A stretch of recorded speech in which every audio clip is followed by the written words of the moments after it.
Now, this episode feels like a really, really important one because I can't believe that we're already this far into the year. And it's natural that a lot of people are starting to feel drained. Maybe you have some time off. Maybe you haven't had the chance to have some time off. But maybe you've been working really hard this year. Maybe you've been pursuing your goals, health and wellness related and also professional. How many of you, honestly, are feeling drained? How many of you are feeling exhausted? And how many of you are feeling like you need some practical tips and practical methods to actually find a way through this busy time? Nearly half, 48% of 18 to 29-year-olds said they feel drained, compared with 40% of their peers aged 30 and up, while women, 46%, reported higher levels of burnout than men at 37%. So this is a problem that a lot of us are dealing with. We're not alone, and we're highly challenged by it. And look, the podcast is full of great advice from experts on how much water intake you need, sleep, and exercise. You can find that here. But what I wanted to share with you in this episode is, what do you do when you can't do all of those things right now? When you feel like you've tried, but you're failing, and now you're starting to do nothing? What are these small, incremental shifts? What are the little steps that you can take right now to transform how you feel, to stop feeling drained? So if you've been feeling drained lately, this episode is for you. If you've been feeling exhausted, this episode is for you. And if you're on the verge of burnout, please, please, please listen to this. And if you have someone in your life that you know is headed down that road, send them this so they can actually keep it together, keep the energy enough to get to their next break and their next pit stop. I want to start off with a really important principle. I've shared this statistic before. Studies show we have 60 to 80,000 thoughts per day, and 80% of those are negative, and 80% of those are repetitive. Let me give you an example. How many of you have ever started your day with the words, "I'm feeling really drained"? Now think about how many times you've said that in one day. In every conversation, every meeting, talking to a friend or a family member. Now think about how many times you've said that over a week. Now, how many times have you said that over a month? And how many times have you said that over a year? We keep repeating the same thought, the same feeling over and over and over again. And it's so important that we learn to break repetitive thoughts, that we learn to disrupt that pattern, that we learn to intervene. We have to have our own intervention in our mind. I'm going to give you the AAA formula. Write this down, AAA. Accept and action. Usually, we don't accept how we feel. We're told to be toxically positive. Instead of saying, "I'm tired," we say, "I'm energized, I'm feeling good." Affirmations like that don't work. That isn't even an affirmation. That's just telling yourself a lie and hoping you'll believe it. Now, biology will reject that. You won't believe it. You won't just believe it because you keep saying it to yourself if you're not feeling any different. So accept and action. The acceptance has to be followed up by an action. So for example, I'm really drained, and so I'll go to sleep early tonight. I'm really drained, and so I will cancel my plans this weekend. The "and so" changes that thought. See, that thought is a signal. I'm drained is a signal from your body to the mind, from your mind to your heart. Your body and mind are trying to tell you something. Pain makes you pay attention, but that attention needs to be followed by action. And that's often what we don't find. We see the signal. It's almost like you're driving your car, you see one of the lights pop up, and you keep ignoring or avoiding it. You go, "Oh, I don't really know what it is. I'll figure it out. I'll take a look," right? How many times have you ever done that mentally? How many times have you ever done that physically? You're feeling a real niggling pain in your knee or in your back. You keep ignoring it. Stop ignoring your repetitive thoughts. Stop ignoring your repetitive feelings. Stop ignoring your repetitive emotions. They're repeating for a reason. They want you to pay attention. Pain makes you focus and pay attention so that then you can take action. Break your repetitive thought cycle, break that spiral so that you can actually shift into taking action. Principle number 2.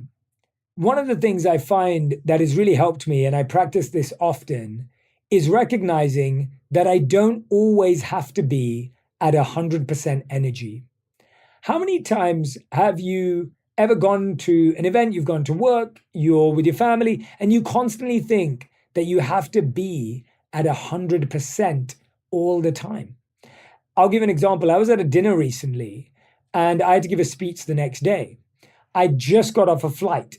I'd been traveling for around 20 hours.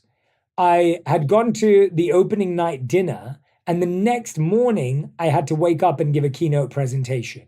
I wouldn't say I was drained, but I was exhausted. The interesting thing to me was at dinner, everyone was chatting. It was opening night. Everyone was, being their best self. And I very quickly realized that if I wanted to give a great presentation the next day, which is why I'd been brought in, that I wouldn't be able to be 100% energy the whole night. So I was probably at about 50% energy. And I could tell that people could sense that, even if they didn't know me. And I shared with them. I said, hey, I'm really tired. I got off a plane today after 20 hours of travel. I have a presentation tomorrow. I really wanted to show up and meet everyone, but I'm going to be a bit more reserved tonight. Now, being able to vocalize that, being able to communicate that helped me feel better about it. I want to be at 100%. I want to be able to give my best, but often my travel schedule, the demands don't allow me to be that way. And I'm guessing it's the same for you as well. And I realized that being able to say to myself and communicate to others why I'm at a 75%, why I'm at a 50%, people are going to be able to sense it. Often we want to act our way through these things. We want to hope that no one realizes. People recognize, people feel it. But actually, when we can communicate our limits, when we can communicate our challenges, when we can communicate why we're feeling the way we are, why we're acting the way we are, what is happening behind the scenes, right? No one there had a badge that said the travel time it took them to get in. Some people had come from 30 minutes away, and like me, some from 20 hours away. And so the idea that we should just assume that everyone should be 100% all the time doesn't actually make sense. And I'm hoping that this actually gives you the capacity to also be compassionate to others.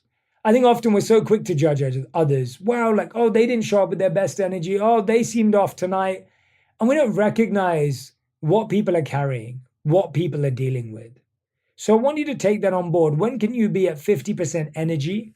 And what does that look like in communicating that? Now, there are times when I have to be at 100% energy.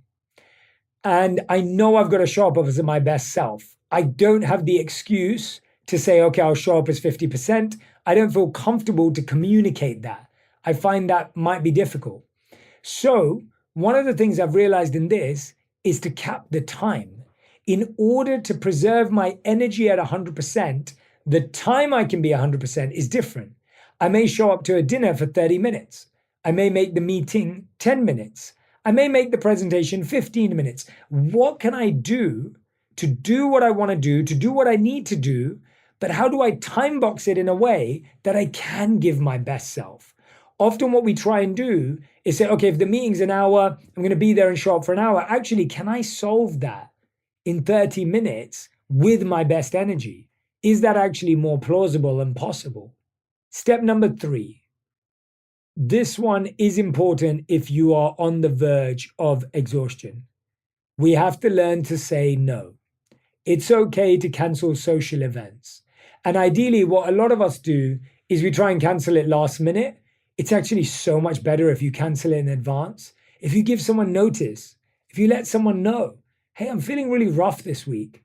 I'm kind of under the weather. I'm worried that I'm going to get sick and I don't want to come ruin the party. I don't want to come ruin the event. What we often do is we wait till the last minute. We're going to force ourselves to go. And then we realize we really can't go.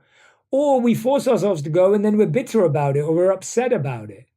It's so important to just get that RSVP out the way, let the person know, let the event know it's okay. Things will go on. Yes, you'll experience FOMO. Yes, you might miss out on something cool. But guess what? Burnout is not worth it. Exhaustion is not worth it. Feeling drained is not worth it. Let me say that again. Feeling drained is not worth anything. Feeling exhausted is not worth anything. And experiencing burnout is not worth it.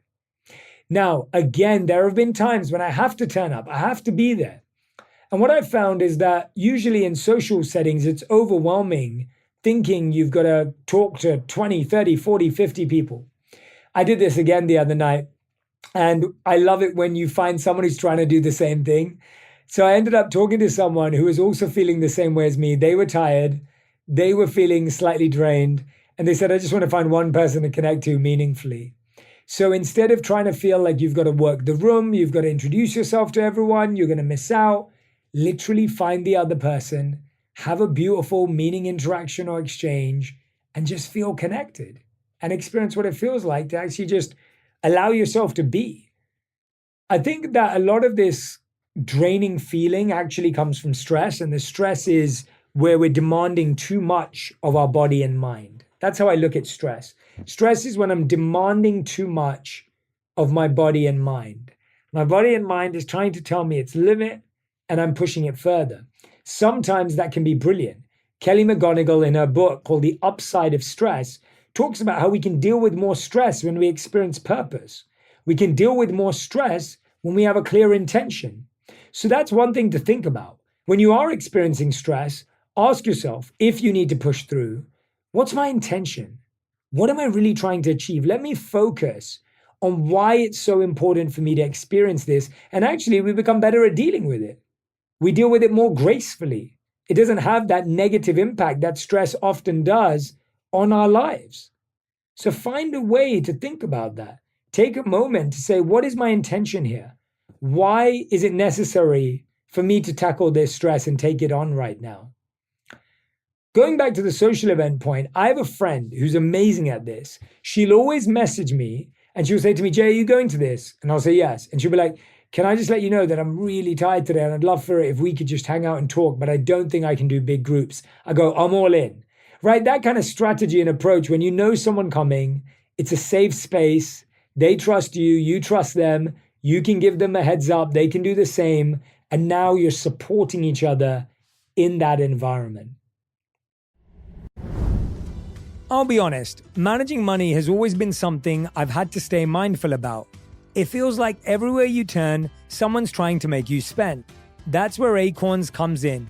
Acorns is a financial wellness app that makes it easy to start saving and investing for your future. You don't need to be an expert.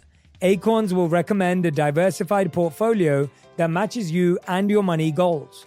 You don't need to be rich. Acorns lets you get started with the spare money you've got right now, even if all you've got is spare change. Sign up now and join the over 13 million all-time customers who have already saved and invested over $22 billion with Acorns. Plus, Acorns will boost your new account with a $20 bonus investment. Offer available at acorns.com/purpose. That's acorns.com/PURPOSE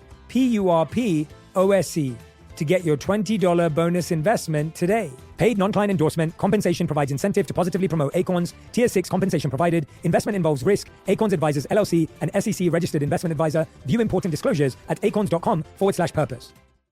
If you love iPhone, you'll love Apple Card. It comes with the privacy and security you expect from Apple. Plus, you earn up to 3% daily cash back on every purchase, which can automatically earn interest when you open a high-yield savings account through Apple Card. Apply for Apple Card in the Wallet app. Subject to credit approval, savings is available to Apple Card owners subject to eligibility. Apple Card and Savings by Goldman Sachs Bank USA, Salt Lake City branch. Member FDIC. Terms and more at applecard.com. I'm Cheryl Swoops, WNBA champ, 3-time Olympian, and Basketball Hall of Famer. I'm a mom, and I'm a woman.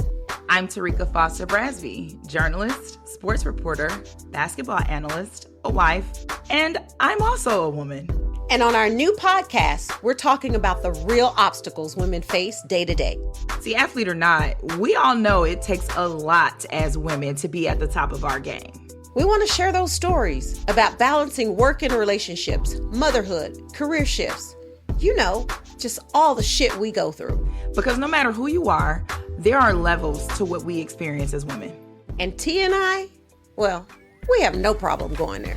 Listen to Levels to This with Cheryl Swoops and Tarika Foster Brasby, an iHeart Women's Sports production in partnership with Deep Blue Sports and Entertainment. You can find us on the iHeartRadio app, Apple Podcasts, or wherever you get your podcasts.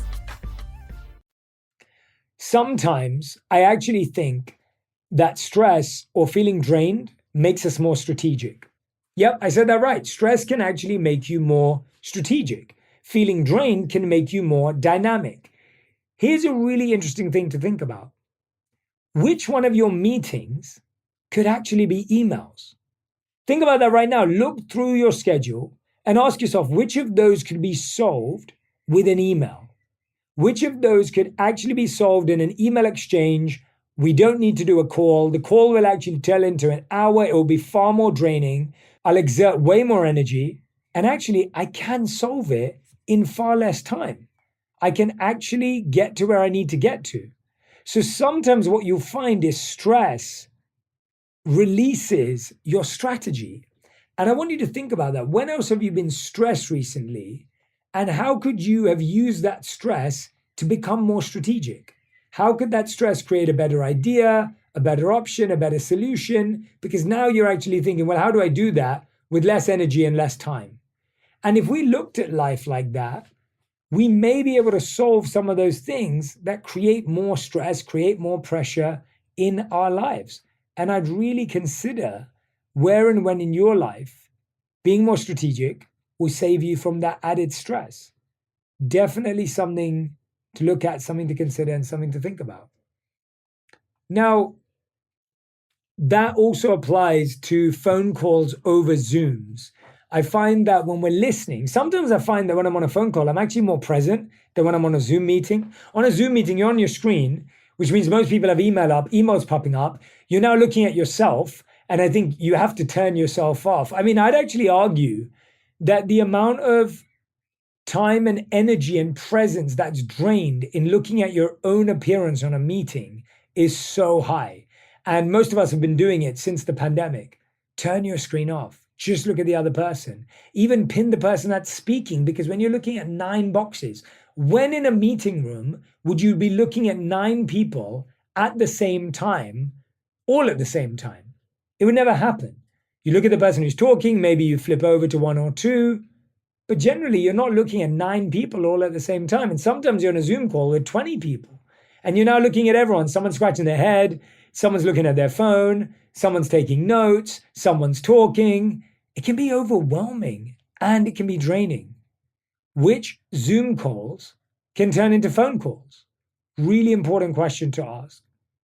Important to think about all the meetings you have, the events you have, the things that you're going to, the things you're traveling to. How can you streamline? How can you make it simpler? One of my favorite ones, which requires a bit more planning, but has been a huge asset in my life, is called a reset day, a reset half day, or a reset hour.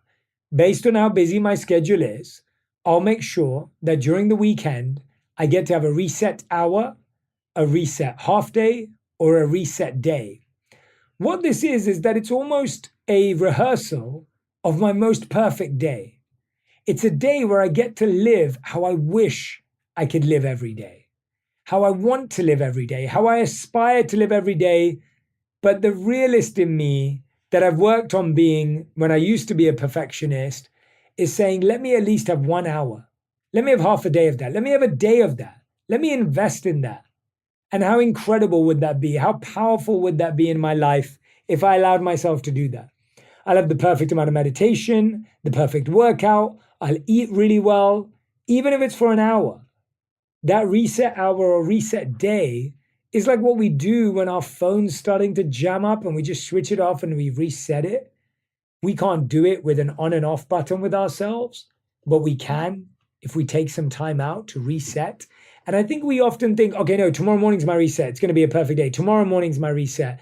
And it's almost like we have to carve out time that's fully under our control in order to do that effectively.